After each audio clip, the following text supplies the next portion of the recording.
to pick on Tim Tebow for being a virgin at 22 years old. He says he's saving himself for marriage. You're listening to the Amy McManus Show on AM 1480 WLEA. AM 1480 WLEA.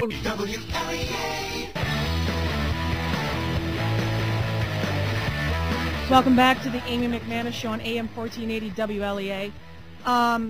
Something else I forgot to mention about the prayer breakfast. Apparently, President Obama left right before Tim Tebow's closing prayer. So I found that interesting. He also apparently, instead of corpsman, the president said corpseman twice. I think if that was a conservative president, people would be all over him. But the president is not commenting as well on a UK Telegraph article.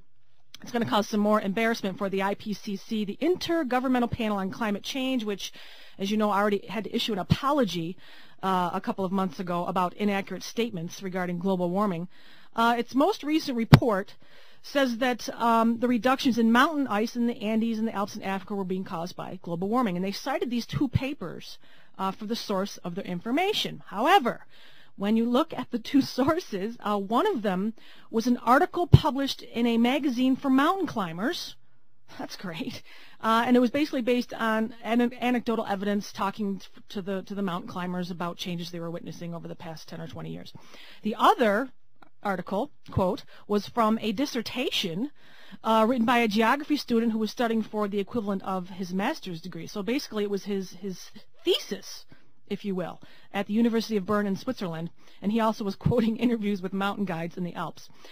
Skeptics have seized upon this to cast more doubt over the validity of the IPCC, and they are calling for the panel to be disbanded. Scientists from around the world, of course, are leaping to the defense of the IPCC, insisting that despite the errors, which they describe as minor, the majority of the science presented with these reports is sound, and the conclusions are unaffected. But some research have expressed exasperation with the IPCC. They say they're using unsubstantiated claims and sources outside of scientific literature, aka a mountain climbing magazine. Professor Richard Toll, one of the report's authors who's based at the Economic and Social Research Institute in Dublin, said, "These are essentially a collection of anecdotes. Why did they do this? It's quite astounding. Although there have probably been no policy decisions made on the basis of this, it is illustrative of how sloppy this group has been. There is no way current climbers and mountain guides can give anecdotal evidence back to the 1900s, so anything they claim is complete nonsense." The IPCC report is published every 6 years and is used by governments worldwide to inform policy decisions that affect billions of people and, as you know, hundreds of billions of dollars. The article was entitled Selected Observed Effects Due to Changes in the Cryosphere Produced by Warming, written by Mark Bowen, a climber. It appeared in Climbing magazine in 2002, saying that the hikers and the climbers were noting that there was not as much snow on top of the hills, and that the glaciers appeared to be melting. Mr. Bowen says, "I'm surprised they've cited an article from a climbing magazine, but there's no reason why anecdotal evidence from climbers should be disregarded." So basically, we've got some climbers sitting around, dude, there's not as much snow on top of the mountain.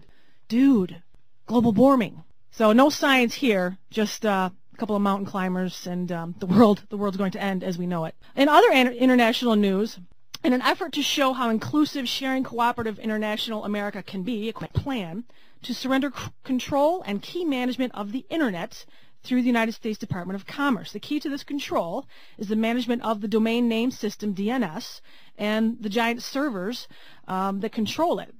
The IANA, which is the Internet Assigned Numbers Authority, operates on behalf of the United States Department of Commerce and is responsible for the global coordination of DNS and IP addressing and all the protocol and everything else. Now, for years, the international community has been pressuring the United States to surrender its control and management of the IANA. And their argument is that, for globalization and for peace and for information and communication, we need to give that technology up. We invented it, we control it, we paid money for it, blood, sweat, and tears of the inventors, but the UN has been pressuring this administration to hand it over so that we are not controlling it anymore. On a similar story, the world's largest internet search company, Google, and the world's most powerful electronic surveillance organization, the NSA, are teaming up They say they're teaming up in the name of cyber security. Under an agreement that is still being finalized, the National Security Agency would help Google analyze a major corporate espionage attack that the firm said originated in China and targeted its computer networks, according to cybersecurity experts familiar with the matter. This story comes from Fox News. So it's not that the NSA is investigating this issue with Google, it's that they are actually teaming up and becoming sort of one entity. They say the objective is to better defend Google and its users from future attack. Both organizations, Google and the NSA, are declining to comment on the partnership. They both claim that it's going to just allow the two organizations to share critical information without violating Google's policies or laws that protect the privacy of American online communication. They claim the NSA will not be viewing user searches or email accounts, or that Google will be sharing proprietary data. Again, they say this is all about cybersecurity because apparently Google was attacked. They believe it was by China. Director of National Intelligence Dennis Blair said that the attack in January was a wake-up call, and he said cyberspace cannot be protected without a collaborative effort that incorporates both the U.S. private sector and our international partner. Sources familiar with the initiative said the focus is not on figuring out who was behind the cyber attacks, because apparently they say that's impossible, but building a better defense of Google's networks and what technicians call information assurance. They're saying if a company comes to you and asks for your help, you are obliged to help them and ask them questions what you can do to assist them. Apparently the FBI as well as the Department of Homeland Security are also going to be involved in this partnership. What popped out for me in this article is that everybody seems to know about it, but yet Google and the NSA have declined to comment on it whatsoever. So we're not supposed to be concerned or get paranoid or anything. No one's coming out and saying, it's fine, don't worry. They're just going to remain tight-lipped about it, apparently. Someone who's not tight-lipped, I believe Diane Sawyer calls him silver-tongued, and the media is calling him tart-tongued. Chief of Staff Rahm Emanuel apologized this past week for using the word retarded to describe people he disagreed with. It was actually liberal activists whose tactics on healthcare he didn't care for. He made the apology in a phone call to Tim Shriver, who's the CEO of Special Olympics. I guess that's the guy they always call if you use that word in public. What kind of is funny to me is he actually was calling someone effing retards, which is a little different than retarded. But nobody, maybe it's just me, but nobody cared about the F-bombs. Everybody just hones in on that word, which is offensive. But I don't know. Maybe I'm just not hanging around the right crowd. I find people who just throw F-bombs everywhere as an adjective is just as offensive as the R word. Finally, I want to close out the show today. This story came across on Knox News out of Tennessee.